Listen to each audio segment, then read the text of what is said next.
Mi nombre es don Lorenzo Ramírez. Tengo 60 años, soy ingeniero agrónomo y dueño de un rancho que he trabajado con estas manos desde antes de que mis hijos aprendieran a caminar. Y aún así, nunca pensé que viviría algo tan doloroso como lo que estoy a punto de contarte, ver cómo mis propios nietos dejaban de hablarme. Dicen que la familia es la raíz que sostiene a un hombre. Pero a veces, esa misma familia puede ser la que te arranca de tierra, te voltea, te rompe y te deja mirando al cielo sin entender que hiciste mal. Porque en mi caso, yo no hice nada. Nada más que amar. Nada más que trabajar. Nada más que ser abuelo. Yo veía a mis nietos crecer entre el olor a pasto recién cortado, entre caballos que ellos mismos ayudaban a cepillar, entre las risas que se escuchaban hasta la barda del rancho. Rodrigo, el mayor, me decía, abuelo, un día este rancho va a ser mío, y yo me reía, porque yo siempre imaginé que algún día lo compartirían los tres. Mateo, el de en medio, siempre me seguía a todos lados. Era mi sombra, mi aprendiz, el que me pedía historias de cuando yo estudiaba agronomía y de cuando sembré mis primeras hectáreas. Y Lucía, mi niña Lucía, la única que aún sabe lo que es amor sin condiciones. Pero todo cambió hace un año. De la noche a la mañana, mis nietos dejaron de venir. Al principio pensé que era cosa de la escuela, exámenes, compromisos. Pero luego empezaron a ignorar mis llamadas. Dejaron de contestar mis mensajes. Las visitas, que antes eran cada semana, se convirtieron en silencio. No un silencio suave, sino uno de esos silencios que te empujan a pensar que algo se rompió y ya no sabes si puede repararse. Intenté hablar con Arturo, mi hijo mayor.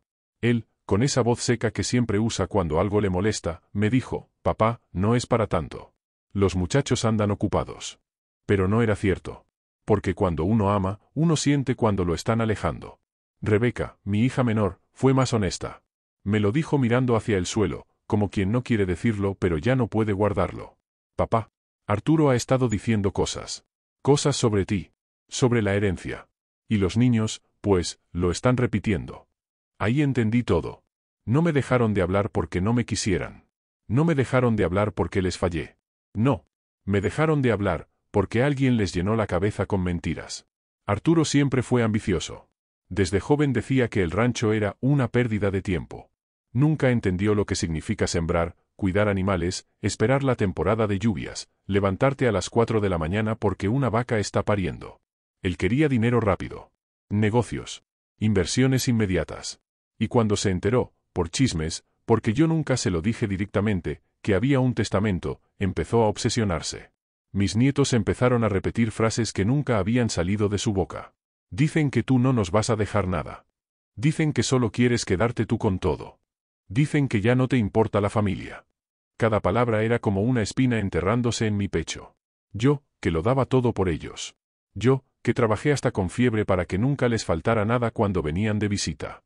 Yo, que soñé con enseñarles a montar, a sembrar, a heredarles no solo tierras, sino vida. Pero así es la influencia cuando viene mal intencionada. Corrompe. Envenena. Rompe la inocencia de quienes no saben defenderse. Hubo un día que nunca voy a olvidar, Rodrigo, mi nieto mayor, llegó al rancho. No venía a saludarme. Ni siquiera venía a verme. Venía a preguntar directamente lo que su padre le había dicho. Abuelo, me dijo serio, sin mirarme a los ojos, es cierto que no nos vas a dejar nada, es cierto que ya estás cambiando el testamento. Yo sentí que el alma se me secaba. Ese niño que antes corría hacia mí para abrazarme, ahora me hablaba como un juez. Como un desconocido. Le dije, Rodri, hijo, la herencia no importa. Lo que importa es la familia. Pero él solo se encogió de hombros y dijo, eso dices porque no quieres soltar nada. Para mí fue como si un rayo me partiera en dos. Porque no eran sus palabras, eran las de Arturo saliendo de su boca. Me quedé ahí parado, viéndolo alejarse sin voltearme a ver. Y sentí algo que nunca pensé sentir con mi propia sangre, vergüenza. Vergüenza de que mi nieto me viera como un cheque, no como un abuelo. Esa noche, sentado en la banca de madera donde tantas veces vi el atardecer con Lucía, pensé por primera vez en algo que jamás imaginé considerar. Tal vez mi herencia no estaba destinada para quienes habían dejado de verme como familia. Tal vez había llegado el momento de dejar de regalar cariño a quienes solo buscaban beneficios. Si estás escuchando esta historia, cuéntame desde dónde la oyes. Y suscríbete, porque lo que viene a continuación es la parte que cambió mi vida para siempre. Después de ese día, las cosas empeoraron. No porque hubiera más peleas, sino porque ya no había nada. Ni llamadas, ni visitas, ni mensajes. El rancho se volvió más silencioso que nunca. Las mañanas, que antes empezaban con risas y pasos pequeños corriendo hacia los establos, ahora eran solo el sonido del viento pasando entre los árboles. Y aunque soy un hombre acostumbrado al trabajo solitario, ese tipo de silencio no es paz. Es ausencia. Rebeca intentaba ser puente, pero estaba atrapada entre su amor por mí y el miedo a las tensiones familiares. Un día vino a verme con los ojos cansados. «Papá, perdóname», dijo apenas me vio. «No tienes nada que perdonar, hija», le respondí. Pero ella insistió. «Es que Rodrigo y Mateo están muy influenciados por Arturo. Él les dice que tú tienes preferencias. Que quieres dejarle todo a Lucía porque la quieres más. Y ellos, pues lo creen». Yo cerré los ojos un momento, respirando hondo. «¿Eso les dijo?» Rebeca bajó la mirada. «Sí, papá. Y también Arturo piensa que tú vas a dividir la herencia como tú quieras, y no como él cree que debe ser. Él quiere que le asegures su parte». «¿Y tú qué piensas, hija?», pregunté. Rebeca se quedó en silencio largo. «Yo pienso que tú tienes derecho a hacer lo que quieras con lo que tú trabajaste», dijo finalmente. «Pero él piensa distinto. Y los niños también». Rebeca se fue con lágrimas en los ojos, y yo me quedé en la puerta viendo cómo su coche se alejaba por el camino de tierra. No estaba enojado con ella. Entendía su posición. Pero sí sentía algo dentro de mí romperse un poco más. No solo eran mis nietos los que se estaban alejando, era mi familia entera. Las semanas pasaron, y el distanciamiento se volvió un hábito. Rodrigo me bloqueó del teléfono. Mateo ni siquiera respondía los audios que le mandaba. Arturo dejó de visitarme por completo. Yo, mientras tanto, seguí trabajando como siempre, revisando el ganado al amanecer, revisando los surcos al mediodía, regando la alfalfa cuando el sol bajaba. El trabajo del campo nunca se detiene, aunque el corazón esté hecho pedazos. Hubo una tarde en particular que nunca se me va a olvidar. Estaba arreglando una cerca vieja, cuando vi a Rodrigo y Mateo pasar por enfrente del rancho en la camioneta de Arturo. Les levanté la mano para saludar. Ellos voltearon hacia mí y simplemente miraron hacia otro lado. Ese gesto, esa indiferencia, esa manera de verme como si yo ya no fuera nadie para ellos. Me dolió más que cualquier palabra ofensiva que me hubieran podido decir. Esa noche me senté junto a la fogata que siempre enciendo cuando necesito pensar.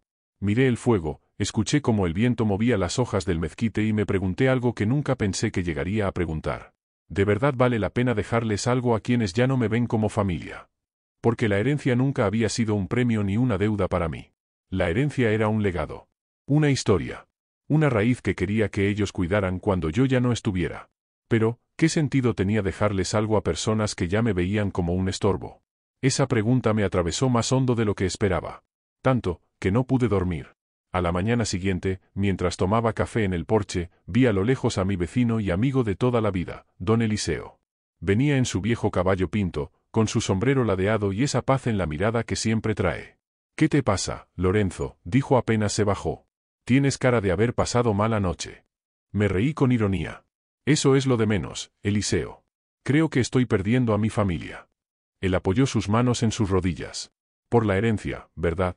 Me sorprendió. «¿Cómo lo supiste?». Eliseo suspiró. «Porque te conozco desde que tenías 20 años. Y porque cualquier papá o abuelo que empieza a escuchar menos de su familia, tarde o temprano termina con la misma historia». Me quedé callado. Él continuó. «Lorenzo, tú has trabajado más que cualquier hombre de esta región.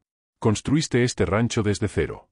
Te levantabas antes de que saliera el sol para revisar cultivos. Te desvelabas cuando alguna vaca estaba enferma. Lo diste todo sin pedir nada. Y ahora, tus propios nietos te dan la espalda por dinero que ni entienden». Sus palabras me golpearon fuerte, porque eran verdad. «Eliseo», dije con la voz baja, «mis nietos ya no me hablan. Me evitan. Y Arturo solo quiere saber qué dice mi testamento. Nada más». Eliseo se acomodó el sombrero. «Pues te voy a decir algo que quizá no te guste, pero es la verdad más pura que vas a oír hoy». Lo miré sin hablar. «Una herencia no se le deja a quien tiene tu sangre, se le deja a quien tiene tu corazón». Esa frase me quedó retumbando en el alma. Porque era tan cierto, que dolía. Pensé en Rodrigo y Mateo, ahora fríos, distantes, repitiendo las palabras de su padre.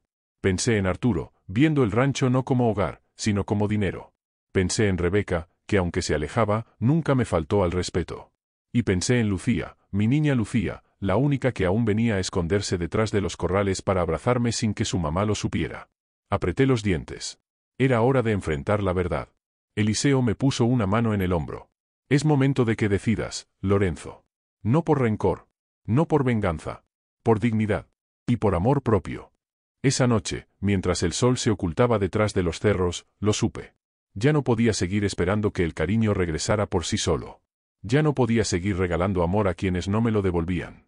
Y definitivamente, ya no podía permitir que el rancho, mi vida entera, terminara en manos de quienes no lo respetaban. Esa noche, tomé la libreta donde siempre escribo mis decisiones importantes. Y escribí solo 5 palabras. Es hora de cambiar todo. Lo que vino después. Nadie de mi familia lo esperaba. Pero era justo. Y era necesario. Al día siguiente de escribir aquella frase, es hora de cambiar todo, desperté con una sensación distinta. No era enojo. No era tristeza. Era claridad.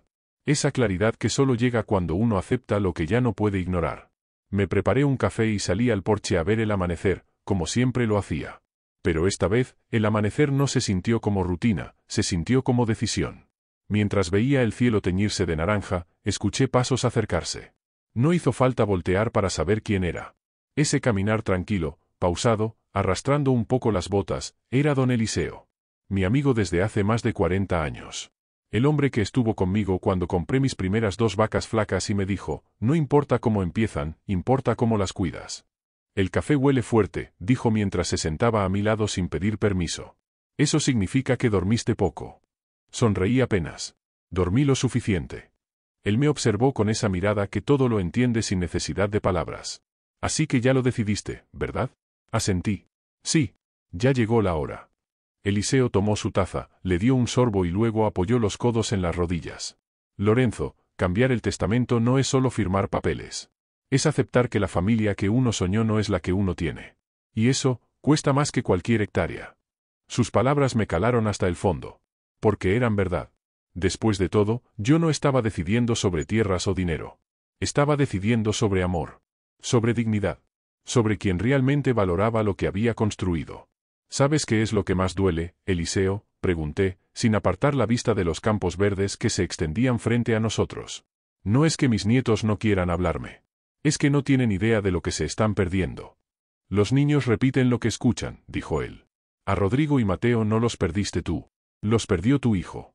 Me quedé callado. Era duro escucharlo, pero era cierto. Arturo no entiende lo que es trabajar la tierra, continuó Eliseo. Para él, el rancho es una cifra. Un monto. Un negocio. Pero para ti este lugar es tu vida. Lo miré. Y eso me preocupa, Eliseo. Porque si él llega a quedarse con mi herencia, va a venderlo todo en menos de un año. Va a tirar el esfuerzo de décadas por un fajo de billetes. Eliseo asintió. Por eso te dije lo que te dije ayer. La herencia no se deja a quien tiene tu sangre, se deja a quien tiene tu corazón.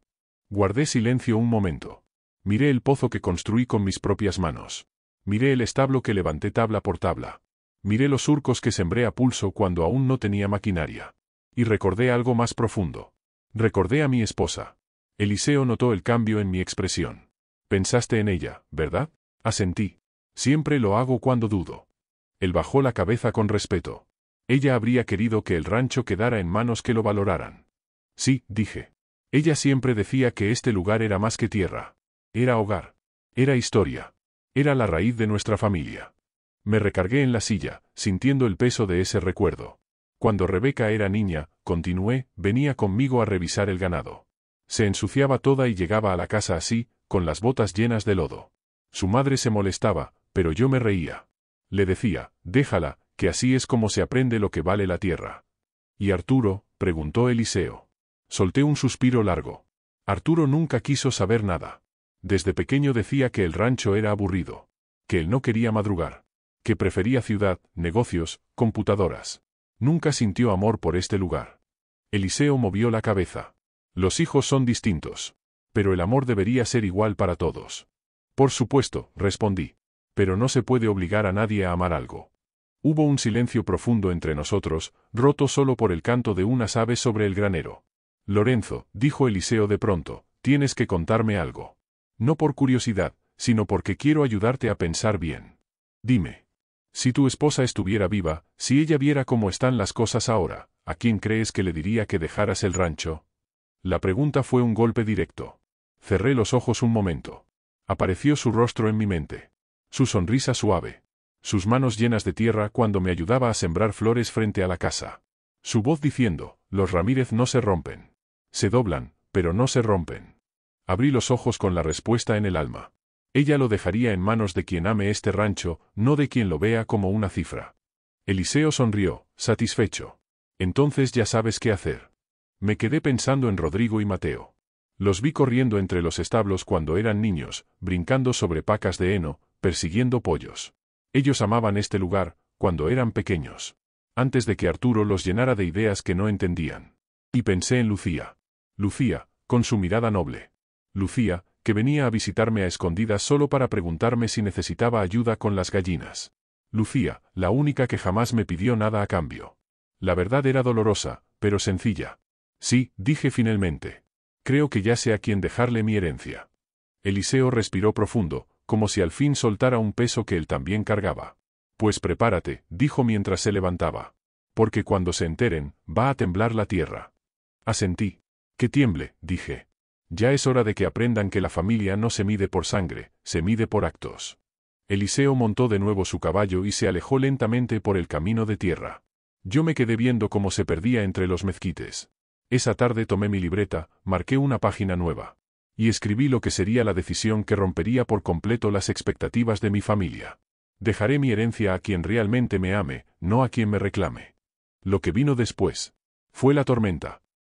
Esa noche, después de que Eliseo se fue, me senté solo en la cocina con la luz baja, mirando el vapor salir de mi taza de té. Había pasado el día recordando cosas que tenía tiempo sin repasar.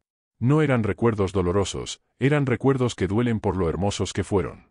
Porque la vida, cuando la mira uno desde atrás, no es solo nostalgia. Es un recordatorio de lo que se perdió y de lo que aún se puede rescatar si uno decide dejar de guardar silencio. Abrí el cajón donde guardo mis recuerdos, ese que casi nunca toco. Allí encontré fotografías antiguas, amarillentas por el tiempo. Una de ellas me atrapó, mi esposa, Elena, sentada en la cerca del potrero, sonriendo. El viento movía su cabello y ella sostenía en brazos a Rebeca, que tenía apenas 3 años. Arturo corría detrás de un perro flaco que rescatamos una vez.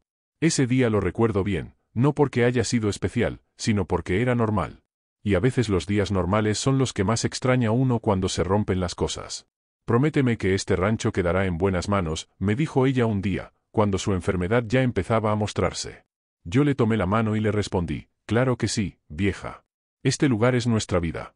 Nuestros hijos lo cuidarán. Y ella, con su voz suave, replicó, no hablo de que lo cuiden, hablo de que lo amen. Jamás imaginé que esas palabras serían una especie de profecía. Elena murió 10 años atrás. Y desde entonces, el rancho se volvió mi forma de estar cerca de ella. Cada rincón. Cada árbol que plantamos juntos. Cada cerca que arreglamos mano a mano.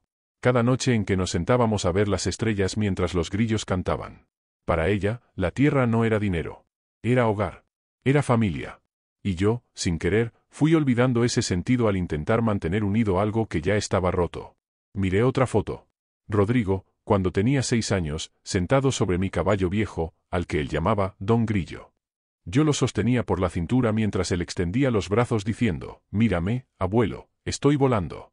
En esa época, Rodrigo venía 2 o 3 veces por semana. Me ayudaba a recoger huevos, le encantaba echar maíz a las gallinas y se reía cuando las veía correr. Me decía que cuando creciera, sería dueño del rancho y que él cuidaría a todos los animales. Su voz infantil sonaba tan segura. ¿En qué momento ese niño desapareció? ¿En qué momento dejó de ver en mí al abuelo y empezó a verme como un estorbo? ¿Cuándo fue que el amor se convirtió en cálculo? Miré otra foto, Mateo, apenas de 4 años, dormido en mi pecho mientras yo me mecía en el porche. Lloraba mucho de bebé, y yo le decía a su mamá, déjamelo un rato, el aire del campo lo va a calmar. Y sí, se calmaba. Siempre se calmaba conmigo. Yo era su refugio, y ahora ni siquiera me respondió un mensaje en su cumpleaños la semana pasada. No era coraje lo que sentía. Era tristeza. Una tristeza profunda, de esas que no lloras porque no te quedan lágrimas, sino porque te queda un hueco. Un hueco que se hace más grande con cada recuerdo que ya no encaja con la realidad. Apoyé las fotos sobre la mesa y cerré los ojos. A veces uno se engaña pensando que los hijos siempre valorarán lo que uno hizo. Que los nietos siempre recordarán el cariño de los primeros años. Pero no es así. El amor familiar no es automático. No es garantía. Se construye, y también se destruye. Arturo, mi hijo mayor, nunca amó la vida del campo. Cuando cumplió 17, me dijo que él quería algo más grande. Yo le dije, el campo también es grande, Arturo. Grande en trabajo, grande en responsabilidad. Y él respondió, grande en cansancio. No lo juzgué. No todos nacen para amar la tierra. Pero con los años, Arturo empezó a ver todo en términos de cuánto vale y qué gano yo. Y ese modo de pensar terminó infectando a sus hijos como una enfermedad silenciosa. Rebeca, en cambio, ella siempre estuvo más cerca de mí, aunque la vida no le fue fácil. Su matrimonio fracasó, tuvo que criar sola a Lucía, y aún así siempre encontró un momento para venir a verme. Pero últimamente, se le nota el miedo. Miedo a Arturo. Miedo a tensar más la familia. Miedo a perder algo que ya se está perdiendo de todos modos. Pero la que más me dolió recordar, fue Lucía. Esa niña sí que heredó la nobleza de su abuela. Ella viene de vez en cuando, sola, sin avisar. Llega con su mochila rosa y me dice, abuelo, vine a ayudarte con las gallinas. Y yo, aunque me duela el alma, no le digo que su mamá teme que venga más seguido, para no crear problemas. Yo solo la abrazo y le digo, qué bueno que viniste, hija. Lucía no entiende de herencias. No entiende de testamentos. No entiende de dinero. Ella entiende de cariño. De abrazos. De complicidad. De amor verdadero. Y eso vale más que cualquier hectárea que yo tenga a mi nombre. Mientras miraba las fotos, escuché un ruido afuera. Era el viento moviendo la cuerda del columpio viejo que Arturo instaló cuando era adolescente. Ese columpio nunca fue usado por él, pero Rodrigo y Mateo pasaron horas enteras allí cuando eran pequeños. El viento lo movía de un lado a otro, como si recordara lo que fue, lo que ya no es, y lo que quizá nunca volverá a ser. Me levanté, tomé la libreta donde había escrito mi decisión y salí al porche. El cielo empezaba a tornarse naranja otra vez. El rancho seguía vivo. Mi esposa seguía en mi memoria. Mi dignidad seguía intacta. Lo único que había muerto era la ilusión de dejarle mi herencia a quienes ya no me veían como familia. Y entonces supe que lo que vendría después no sería fácil. Que habría gritos. Que habría reclamos. Que habría lágrimas, y no todas serían sinceras. Pero lo que estaba por hacer no era venganza. Era justicia. Un acto necesario para proteger lo que más amé en esta vida. Un acto para honrar a mi esposa. Para honrar mi trabajo. Para honrarme a mí mismo. Lo que no sabía era que la vida aún me guardaba una sorpresa. Y que esa sorpresa tenía 9 años, trenzas despeinadas y una carta escrita con plumón rosa. La niña que cambiaría mi decisión. Estaba a punto de llegar. A la mañana siguiente, mientras revisaba los bebederos de las vacas, escuché la voz más dulce que uno podría escuchar después de días de silencio. Abuelo, oh. Me giré de inmediato. Era Lucía, bajándose del coche rojo de su mamá, con una mochila morada, el cabello en 2 trenzas y una sonrisa que podría revivir a un muerto. Rebeca estaba detrás del volante, pero no bajó. Me hizo un gesto leve con la mano, una mezcla entre saludo y disculpa silenciosa. Yo solo asentí. Lucía corrió hacia mí como si el rancho fuera un parque de diversiones. Abuelo, vine porque tenía que darte algo muy importante. La tomé en brazos sin pensarlo 2 veces. Ese abrazo me recordó que todavía había algo en mi familia que no se había corrompido. Algo puro. Algo que valía más que cualquier tierra o documento. ¿Y qué es eso tan importante?, pregunté mientras la dejaba en el suelo. Ella buscó en su mochila con ambas manos, como si estuviera rebuscando un tesoro. Sacó un sobre rosado, doblado en los bordes, con calcomanías de corazones. Es una carta, dijo. La hice para ti ayer, pero no se la enseñes a mi mamá porque se enoja si me pongo triste. Sentí un nudo en la garganta. ¿Puedo leerla aquí contigo? Sí, dijo, sentándose en el pasto como si estuviera en un picnic. Me senté a su lado. Abrí el sobre despacio, casi temiendo romperlo con mis manos torpes. La carta estaba escrita con plumón rosa, con letras grandes y torcidas, como las de cualquier niña de 9 años. Pero cada palabra era un golpe directo al corazón. Querido abuelo, no sé por qué Rodrigo y Mateo ya no te hablan. Yo sí quiero venir contigo siempre, pero mi mamá dice que es difícil. Yo te quiero mucho. Tú siempre eres bueno conmigo. Yo sé que tú quieres a todos, pero ellos ya no vienen. No sé por qué. Siempre me haces sentir feliz cuando estoy contigo. No quiero que te quedes solo. Yo quiero que vivas muchos años y que sigas siendo mi abuelo. Gracias por enseñarme a agarrar las gallinas sin miedo. Te quiero con todo mi corazón. Debajo, un corazón grande, hecho con marcador. Y dentro del corazón, escrito con letras apenas legibles. No te olvides de mí. No. Eso sí que no lo vi venir. Me quedé ahí, sentado, con la carta en las manos, sintiendo como algo dentro de mí se quebraba y se recomponía al mismo tiempo. Lucía me miró con sus ojos grandes. ¿Estás triste, abuelo? La abracé fuerte, quizá demasiado fuerte. No, hija, estoy muy orgulloso de ti. Ella apoyó su cabeza en mi pecho. Es que no quiero que pienses que estás solo. Esa frase me atravesó como un rayo. Porque nadie, absolutamente nadie, había notado que yo estaba solo. Solo Lucía. La pequeña que nunca pidió nada. La que nunca reclamó herencia. La que solo venía a acompañarme, aunque fuera por unas horas. Después de un rato, la acompañé a ver a las gallinas. Ella corrió entre los corrales, riéndose, levantando plumas, hablándoles como si entendieran. Mira, abuelo. Esta gallina me conoce, siempre me sigue. Yo la miraba, y no podía ignorar lo evidente. Esa niña amaba este lugar. Amaba el rancho. Amaba nuestra historia, aunque no hubiera vivido ni la mitad de ella. Amaba las cosas que yo amé toda mi vida. Y sobre todo, amaba a su abuelo sin condiciones. Cuando regresamos al porche, Rebeca ya había bajado del carro. Papá, perdón, me dijo. Solo la traje un ratito porque ella insistió, pero mejor nos vamos. Antes de que pudiera avanzar, Lucía corrió hacia ella. Mamá, ¿puedo venir mañana también? El abuelo me dijo que no está solo, pero yo sé que sí. Rebeca se puso pálida. Yo tragué saliva. Lucía, dije con suavidad, tu mamá tiene muchas cosas que hacer. No la presiones. Pero Rebeca negó con la cabeza. No, papá, ella tiene razón. Si estás solo. Me mordí el labio. No quería que me lo dijera. No así. No enfrente de la niña. Rebeca suspiró. No he sabido manejar esto. No sé cómo hacer para que Arturo no se ponga peor conmigo. Él dice que si te seguimos visitando, después habrá pleitos con la herencia. Ahí estaba. La palabra. La palabra que había envenenado todo. Yo la miré con calma. Rebeca, tú también estás preocupada por eso. Ella se apresuró. No. No, papá. Yo no quiero nada tuyo. Yo solo, no quiero perder a mis hermanos. Lucía tomó mi mano. Abuelo, si tú te mueres, ¿quién se va a quedar contigo? Yo quiero cuidarte cuando seas viejito. Rebeca cubrió su boca al escucharla, entre sorpresa y pena. Yo me agaché, tomé la cara de Lucía entre mis manos y le dije. Mi niña, lo más bonito que alguien me ha dicho en la vida, me lo acabas de decir tú. Ella sonrió con inocencia. Entonces no me olvides, ¿sí? Jamás, le dije. Nunca. Los ojos de Rebeca se llenaron de lágrimas. La abracé también. Y ahí, mientras tenía a ambas entre mis brazos, supe algo que hasta ese momento no quería aceptar. Mi herencia ya tenía destinataria. No por capricho. No por revancha.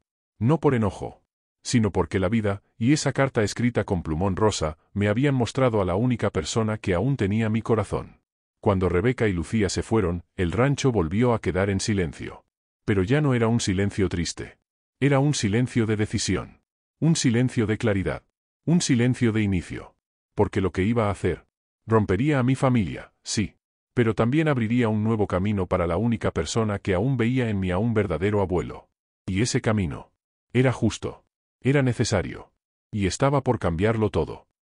Esa misma noche, después de que Rebeca y Lucía se fueron, me quedé otra vez frente a la fogata. El fuego siempre fue mi compañero cuando la vida se volvía demasiado pesada.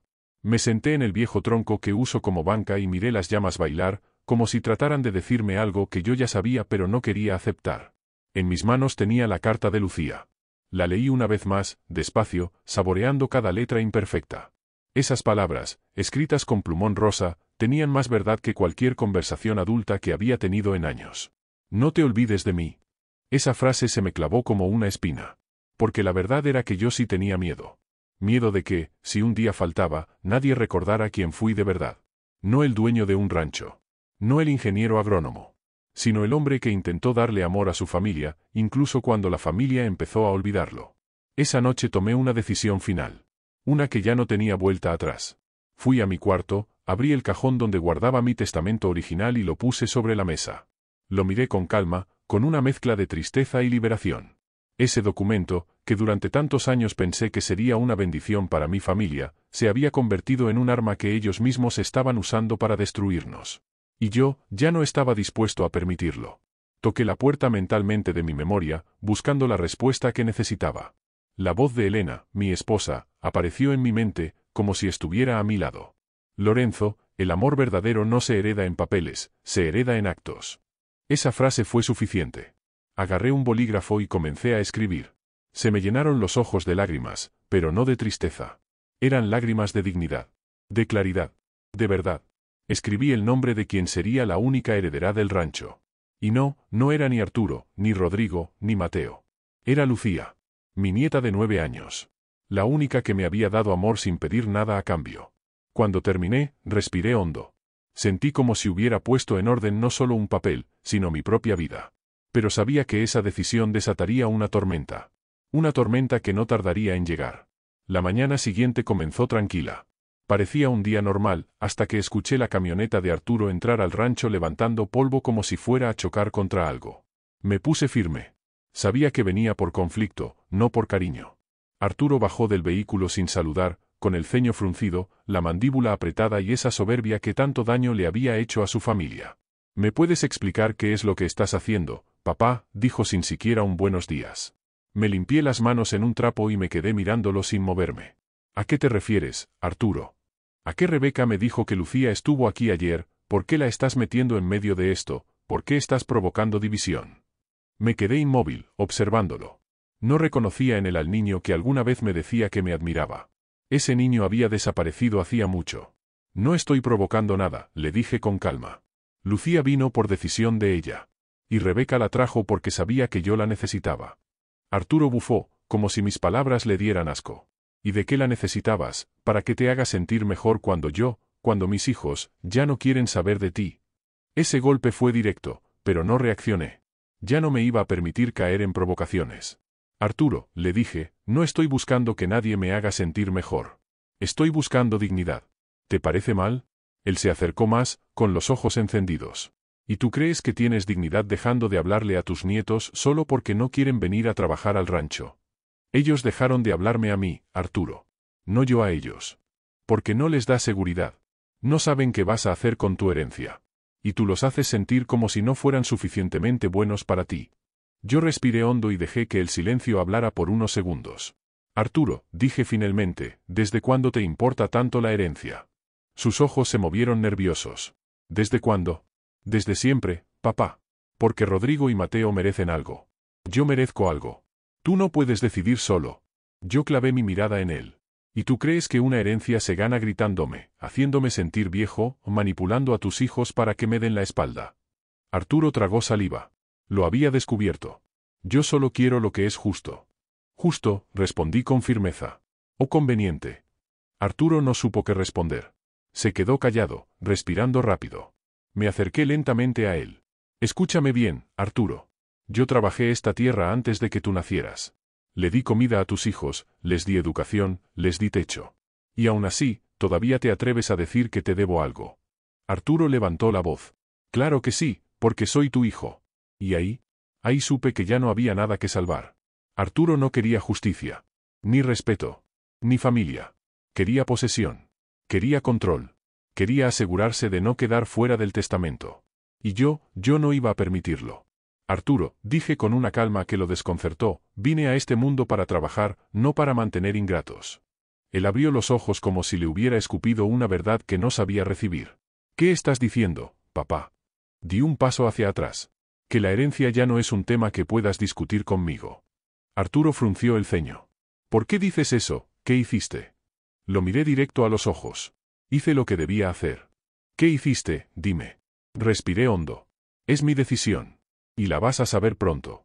Arturo se quedó blanco. Su rostro pasó de furia, a miedo. Cambiaste el testamento, ¿verdad? Yo no respondí. Él entendió el silencio. ¿Lo cambiaste? Repitió, ahora con la voz temblando. ¿Quitaste mi nombre? Yo seguí sin hablar. Papá, no puedes hacer eso, no puedes dejarme fuera, me lo debes. Y ahí, finalmente supe que nunca había entendido nada. Ni el rancho. Ni la familia. Ni el amor. Arturo, dije con voz firme, yo no le debo nada a nadie. Y mucho menos a quien me dejó solo. Lo que vino después fue el comienzo del verdadero conflicto. Pero también el inicio de mi libertad. Después de ese enfrentamiento con Arturo, el ambiente del rancho cambió por completo. Ya no era solo silencio, era un silencio tenso, pesado, como el que se siente antes de una tormenta fuerte. Arturo se fue sin despedirse, pateando la tierra mientras arrancaba la camioneta como si así pudiera opacar la verdad que acababa de escuchar. Yo me quedé en el porche, viendo la nube de polvo que dejaba detrás. Tenía el corazón acelerado, no por miedo, sino por lo definitivo del momento. Porque, aunque me doliera admitirlo, ese día yo dejé de ver a Arturo como mi hijo, y lo vi como lo que se había convertido, un hombre que quería más de mí de lo que estaba dispuesto a dar. Ese mismo día recibí la llamada que confirmaría lo que venía. Era Rebeca. «Papá, ¿qué pasó con Arturo?», dijo apenas contesté. «Él te dijo algo». Me llamó furioso. «Dijo que tú lo estás desheredando». «¿Es verdad eso?». Me quedé en silencio unos segundos. «Rebeca, yo nunca desheredaría a alguien que me quisiera. Eso es todo lo que te puedo decir». Ella respiró hondo, como si estuviera procesando no solo mis palabras, sino todo lo que había pasado estos últimos meses. «Papá, yo sé que Arturo está mal. Yo sé que mis sobrinos también se han portado mal. Pero, ¿estás seguro de lo que vas a hacer?». «No voy a hacer nada injusto, hija». Ella no insistió. Sabía que cuando yo hablaba con esa firmeza, la decisión ya estaba tomada. Esa noche casi no dormí. No por duda, sino por lo inevitable. Sabía que Arturo no iba a quedarse de brazos cruzados. Sabía que iba a regresar. Y sabía que no vendría solo. La tormenta llegó al día siguiente. A media tarde, mientras revisaba los cultivos de alfalfa, escuché varios motores acercándose. No uno, sino tres. Me limpié las manos y caminé hacia la entrada del rancho. Llegaron Arturo, Rodrigo y Mateo. Los tres bajaron al mismo tiempo. Los tres con la misma cara de furia contenida. Los tres con la misma arrogancia aprendida. Rodrigo tomó la palabra primero. «Abuelo, necesitamos hablar». Su tono no era el de un nieto. Era el de un joven que se siente con derecho sobre algo que no le pertenece. Yo crucé los brazos. «Los escucho». Mateo avanzó un paso, levantando la barbilla. «Nos dijo papá que nos quitaste del testamento». No lo dijo con tristeza. Lo dijo con reclamo. Con rabia. Como si yo les hubiera robado algo. «Yo no he robado nada», respondí. «He tomado decisiones». Arturo se adelantó, poniéndose prácticamente frente a mí. «¿Y nos puedes explicar cuáles son esas decisiones? Porque mis hijos están muy confundidos. Y yo también». «No están confundidos», dije. «Solo están enojados porque no escucharon lo que querían escuchar». Rodrigo dio un paso más. «Abuelo, tú siempre dijiste que este rancho iba a ser nuestro». «Dije que sería de quienes lo cuidaran. De quienes lo amaran. No de quienes lo reclamaran». Rodrigo apretó los dientes. «¿Y tú crees que Lucía lo ama más que nosotros?». Su voz tembló. No de dolor, sino de ego. Mateo remató. «Ella es solo una niña». Respiré hondo. «Y aún así, es más familia para mí que ustedes tres juntos». Las palabras salieron solas. Crudas. Verdaderas. Arturo perdió el control. «Tú no puedes decidir eso, papá, ¿no te das cuenta de que estás arruinando todo? Lucía ni siquiera sabe cómo funciona este rancho». Lo miré directo. «Yo le enseñaré. Igual que traté de enseñarte a ti, y nunca quisiste aprender». Rodrigo iba a decir algo, pero Mateo lo interrumpió con un gesto. Luego me miró con una frialdad que jamás pensé ver en un nieto mío. «¿Entonces esto es definitivo?», preguntó. «Sí», respondí sin temblar. «Es definitivo». Arturo respiró hondo, tratando de controlar su ira. «Muy bien», dijo finalmente. «Si tú quieres cortar a tu propia familia, adelante. Pero no esperes que te busquemos cuando estés solo». Me acerqué un paso. «Arturo, ya estoy solo. Lo he estado desde hace mucho. Ustedes solo vinieron hoy, porque tienen miedo de perder dinero. No porque tengan miedo de perderme a mí». Él abrió la boca para responder, pero Rodrigo habló primero. «Abuelo, no puedes hacer esto. No es justo». La palabra justicia se me clavó como un cuchillo. «Justo», dije con calma. «¿Quieren hablar de justo?». Los miré uno por uno. «Es justo que me bloquearas del teléfono, Rodrigo. ¿Es justo que me ignoraras cuando pasabas en la camioneta, Mateo? ¿Es justo que tú, Arturo, me vieras como un cajero automático y no como un padre?».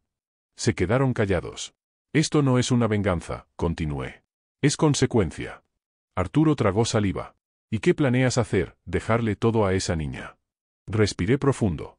«No voy a hablar de eso con ustedes. No les debo explicaciones». Arturo me apuntó con el dedo. «Te juro que te vas a arrepentir de esto». Sonreí sin alegría. «No, Arturo. Los que se van a arrepentir son los que creen que la sangre da derechos que nunca se ganaron». Rodrigo agachó la mirada. Y por una fracción de segundo, vi al niño que fue. El que corría entre las pacas de heno. El que me decía, abuelito. Pero ese niño ya no estaba. Mateo subió a la camioneta sin decir nada más. Rodrigo lo siguió. Arturo fue el último en subir. Esto no termina aquí, dijo antes de cerrar la puerta. Yo me quedé ahí. De pie. Solo. Viendo los 3 vehículos irse. Pero no sentí miedo. Ni culpa. Ni duda. Sentí paz. La paz de alguien que por fin eligió la dignidad sobre la costumbre. La paz de quien sabe que hizo lo correcto, aunque duela. La paz de un hombre que, por primera vez en años, se eligió a sí mismo. Lo que no sabía, es que esa misma noche recibiría la llamada que lo cambiaría todo. Una llamada que confirmaría, sin lugar a dudas, que mi decisión no solo era justa. Era necesaria.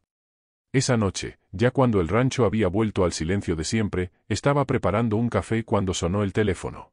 Una llamada a esas horas nunca trae algo bueno, o eso pensé al principio. Pero la vida, curiosa como es, me tenía reservada una verdad que terminaría de abrirme los ojos. Era doña Graciela, una vecina de muchos años. Una de esas mujeres que lo sabe todo porque escucha todo. Lorenzo, disculpa que te llame a estas horas, dijo con voz temblorosa. No te preocupes, Graciela, pasa algo. Hubo un silencio breve. Uno de esos silencios que se siente más largo que una vida. Quería que supieras algo, antes de que te lo cuenten mal. Me quedé quieto. ¿Qué cosa? Hoy Arturo vino a mi casa. Estaba furioso. Habló tan fuerte que cualquiera lo habría escuchado. Dijo que tú eres un viejo terco que no sabe lo que hace. Que estás perdiendo la cabeza. Que si no te apresuras a dejar las cosas como él quiere, va a meterte una demanda por incapacidad mental. Sentí que el café se me enfriaba en las manos. No por sorpresa, sino por decepción. Graciela continuó. Él dijo que tú no sabes lo que haces, y que si es necesario, va a pelear legalmente para controlar el rancho. Respiré hondo. Muy hondo. Gracias por avisarme, Graciela, dije con calma, aunque por dentro algo se me estaba rompiendo. No quiero meterme en pleitos, Lorenzo. Solo pensé que debías saberlo. Colgué despacio, dejando el teléfono sobre la mesa. Me quedé mirando la ventana, viendo la oscuridad del campo. El viento movía las hojas, pero yo solo escuchaba una frase dando vueltas en mi cabeza. Va a meterte una demanda por incapacidad mental. Mi propio hijo. El niño al que le enseñé a montar caballo. El joven al que ayudé a pagarle la universidad. El hombre para quien siempre tuve un lugar en mi mesa, incluso cuando él ya no tenía un lugar para mí en su vida. Ese hombre estaba dispuesto a declararme incapaz, solo para quedarse con el rancho. Tomé aire y cerré los ojos. Y por primera vez, no me dolió. Me liberó. Esa llamada confirmó lo que ya sabía. No era egoísmo dejarlo fuera. Era protección. De mí. De mi trabajo. De mi dignidad. Y sobre todo, de lo que representaba este lugar. Pero lo que más me sorprendió, llegó una hora después. Volvió a sonar el teléfono. Era Rebeca. Papá, dijo con voz quebrada.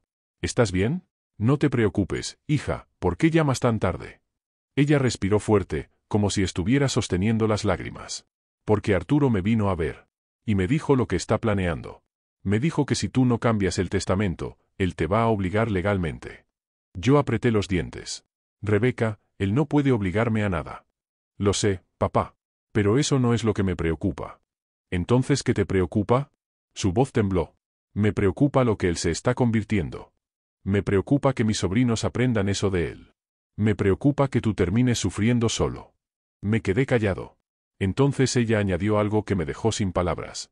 Papá, si tú decides dejarle el rancho a Lucía, yo te apoyo. Esa frase me golpeó directo al corazón. Rebeca. No tienes que explicarme nada, dijo entre lágrimas. Yo sé quién ha estado contigo. Yo sé quién viene. Yo sé quién te quiere sin esperar nada. No es justo que una niña de 9 años sea la única que lo ve, pero es la verdad. La escuché llorar. No lloraba por la herencia. Lloraba por la familia destrozada que ella estaba intentando sostener sola. Gracias, hija, dije con voz baja. No sabes lo que significa que me digas eso. Solo prométeme algo, respondió. ¿Qué cosa? Prométeme que cuando todo esto explote, no vas a enfrentar a Arturo solo. La vida me enseñó a enfrentar mucho peor que esto. Sí, papá, pero yo quiero estar contigo. Déjame estar contigo. Por primera vez en mucho tiempo, no me sentí un hombre solo. Está bien, dije finalmente. Cuando llegue el momento, quiero que estés aquí. Colgamos. Me quedé sentado un largo rato. No con tristeza, sino con calma. Con la calma de alguien que sabe que tomó la decisión correcta, aunque al mundo no le guste. 2 días después, fui a ver a mi abogado, don Fermín. Un hombre serio, de esos que no sonríen aunque les pagues. Lorenzo, dijo cuando me vio entrar. ¿Vienes por lo del testamento? Asunto urgente, respondí. Nos sentamos. Puse la carta de Lucía sobre su escritorio. Él la leyó en silencio, sin comentar. ¿Sabes lo que significa esto, Lorenzo?, preguntó finalmente. Sí. ¿Sabes que tu hijo puede hacer escándalo legal? Sí. ¿Sabes que tus nietos pueden odiarte más de lo que ya lo hacen? Sí. El abogado dejó la carta frente a mí. Entonces dime, dijo. ¿Estás seguro de querer proceder con esto? Yo levanté la mirada. Más seguro que nunca. Fermín tomó su pluma. Muy bien. Entonces haremos las cosas como deben hacerse. Legales. Firmes. Irreversibles. Y entonces añadió algo que no esperaba. Te felicito, Lorenzo. ¿Por qué? Porque pocos hombres tienen el valor de dejar el pasado atrás para proteger lo que realmente importa. Salí de la oficina con el Nuevo Testamento bajo el brazo. El documento estaba firmado. Sellado. Certificado. Irreversible. Lo que tantos veían como dinero. Esa niña de 9 años lo veía como amor. Y por eso, ella sería la heredera. Esa noche, en el rancho, me senté en el mismo porche donde había pasado tanto tiempo solo. Pero ya no me sentía solo. La carta de Lucía estaba en mi bolsillo. El testamento estaba seguro. Mi decisión estaba tomada. El silencio ya no dolía. Porque ahora tenía un destino. Tenía un sentido. Tenía una razón. Y mientras veía el cielo lleno de estrellas, entendí algo que tardé toda una vida en comprender. La familia no siempre es la que uno forma con sangre. A veces la verdadera familia es la que te escucha, la que te cuida, la que aparece, la que escribe cartas con plumón rosa diciéndote, no te olvides de mí. Y yo, jamás podría olvidarla. Lucía había salvado este rancho. Y sin saberlo, también me había salvado a mí.